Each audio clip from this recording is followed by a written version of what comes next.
Hi there guys, this is Chris Coney here, coming to bring you a special report.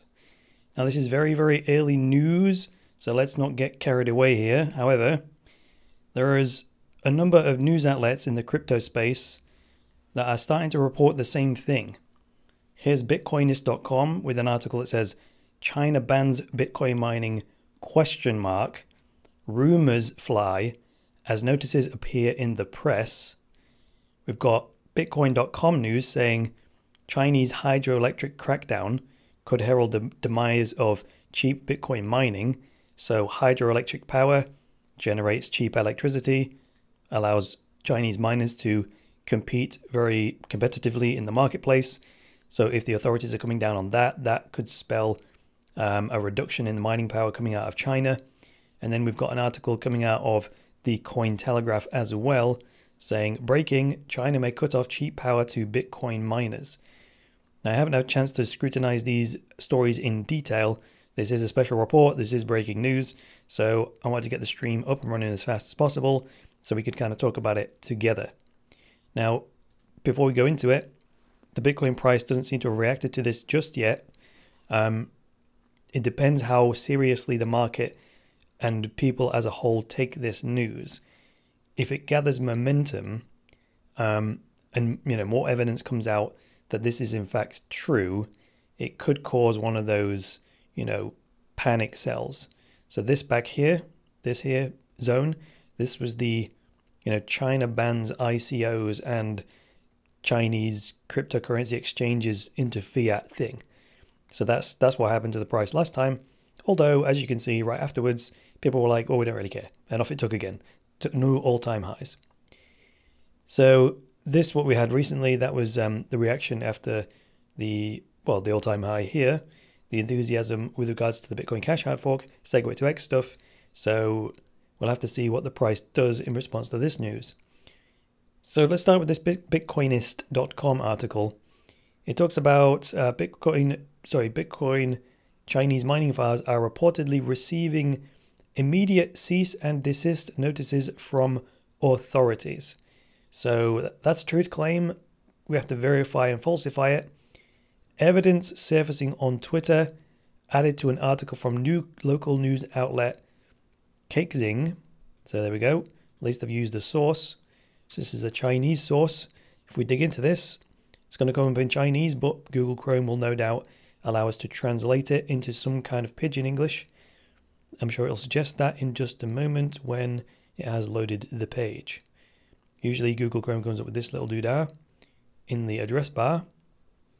It's very slow, I can tell you that right now, loading the page. Now it hasn't automatically suggested translation, so I'll click this, click translate, and we'll see what it actually says. Right, so Bitcoins in electricity production, illegal operation of grid connected to hydropower stations, all stop Bitcoin production. Okay, so that's, not a perfect grammatical translation. However, we get the gist. So domestic regulatory requirements to close the Bitcoin exchange, Bitcoin upstream in the industry, mining has also begun to be affected. Tenants Finance Frontline lend from Bitcoin miners office. The Sichuan Electric Power Company has issued a letter, that the use of electricity to produce Bitcoin is illegal, requiring grid-connected hydropower stations to stop production of Bitcoin, or they will be, what does it say? To be solved network punishment. Well, Okay, so digging or mining is, and then it goes into it. So there we go. Very interesting indeed. So this is the power company sending a letter that the use of hydroelectric power to produce Bitcoin is illegal. Interesting. It's another one of those authoritarian moves from the Chinese authority, right? So that's the source they've referenced here. So this is the translation from Bitcoinist. Immediately stop supplying power to Bitcoin mining businesses upon receipt of this notice. So that sounds like a more accurate translation.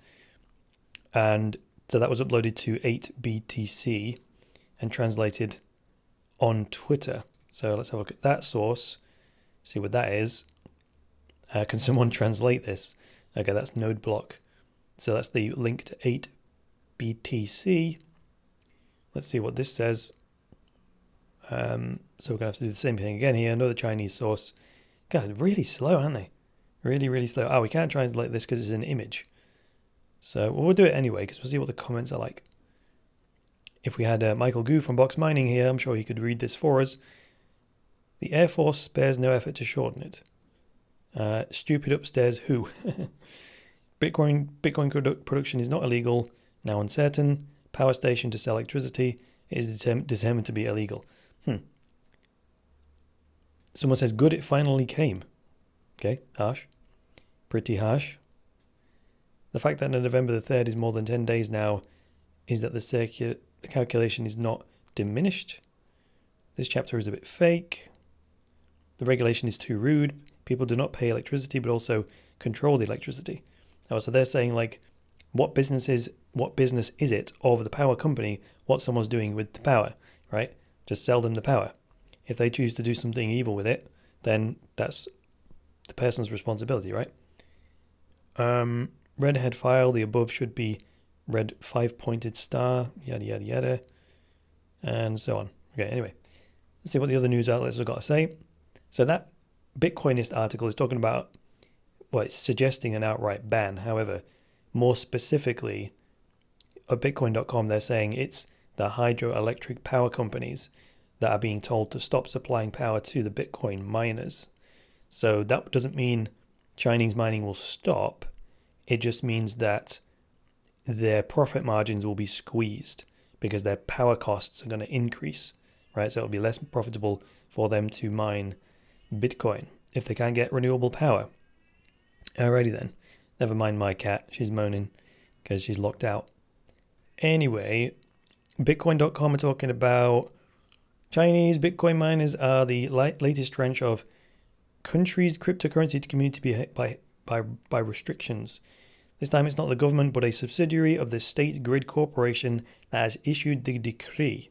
The State Grid Corporation, because state-owned, right? In a move which calls into question the country's ability to sustain Bitcoin mining operations. At present, both the Bitcoin and Bitcoin Cash networks are heavily dependent upon the efforts of Chinese miners who hold over 80% of the hash rate distribution. Oh, my goodness. So this seems to be the letter in question once again. They've cited that. The cryptocurrency space has grown accustomed to words like Chinese crackdown being applied to it in one way or another.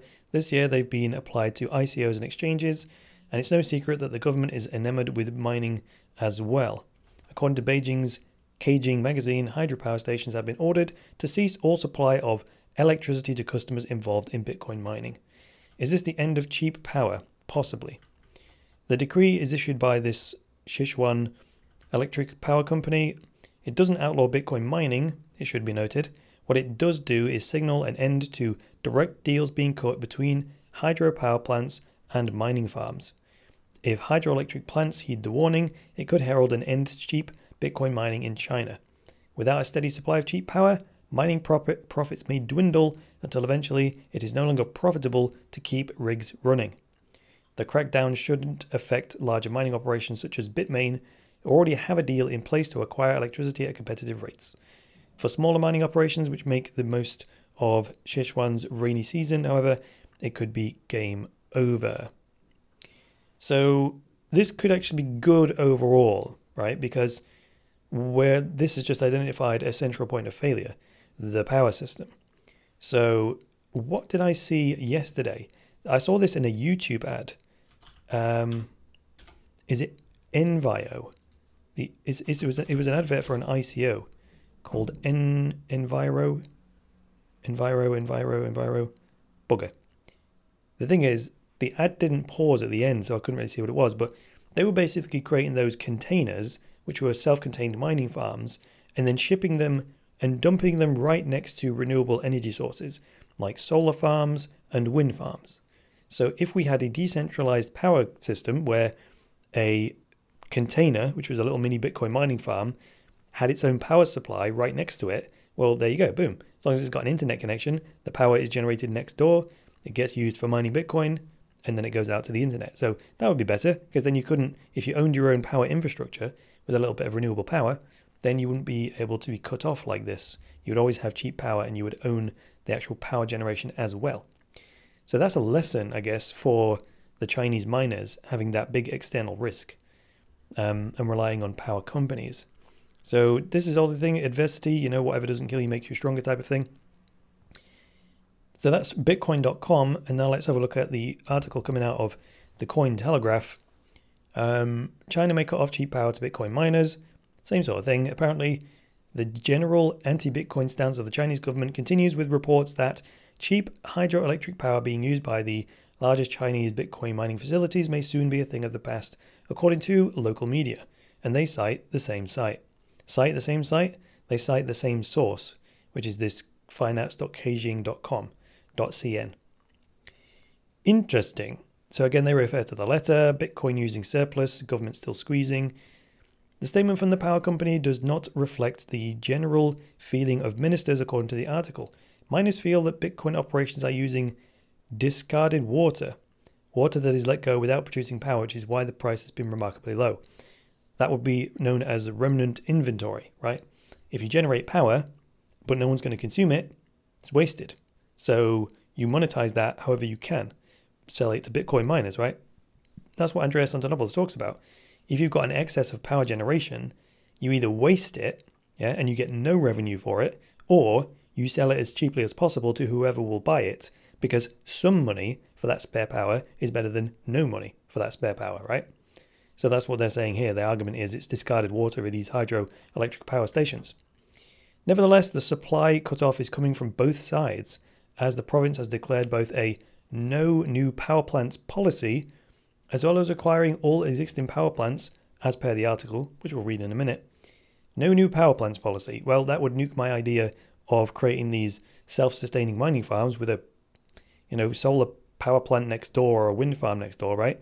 Because you couldn't build a new power plant. So it does say here, quote, I'm going to call this Sichuan, on the other hand, issued a circular at the policy level requiring no new small hydropower stations. And at the same time, the power company is stepping up its acquisition of small hydroelectric power stations to promote the latter's power grid, leaving Bitcoin low-cost electricity space increasingly cramped. Kind of reminds me of what, you know, WePower, WePower, I did an ICO review on those guys. This is what they were talking about, right? They want to help to build a new renewable power infrastructure so that this kind of central risk doesn't exist, not just for Bitcoin mining, but for everybody. I think, let me take a guess here. I think what the Chinese authorities want to do here is, what do they want to redivert this cheap electricity to the citizens and away from the Bitcoin miners? Is that their beef? Or do they have a beef with Bitcoin specifically? Don't know. I don't suppose we'll really know, because the rhetoric that comes out isn't, you know, they never reveal their true intentions, do they? They'll say something that is acceptable to the masses, because if they came out and said, you know, we're doing this because we want to pull the rug from under Bitcoin, I don't think that would go down very well, and they're not daft enough to say something like that. But this article does say, the Cointelegraph one, such a change would reflect the passive feeling from the government of China as cryptocurrencies have increasingly met with increasing restriction and regulation. While this story is not yet confirmed, interested readers should stay tuned to Cointelegraph for updates. So there we jolly well go. And as I was saying just a second ago, maybe this is breaking news, but as it's made it rounds yet, either people have found out about this and they don't take it seriously, or it just hasn't found its way around the internet yet. I'll be honest, when I heard this news, I took a Bitcoin trade that I had off the table. I took about a 2% loss on it. And this was just, again, first rule of investing, don't lose money, right? So I would much prefer to pull that trade off the table at a very small loss and miss out on a potential profit, right? That would be preferable to me than leaving it on the table, thinking it's going to be all right, and then us have another China crash and me lose 50% of the position, right?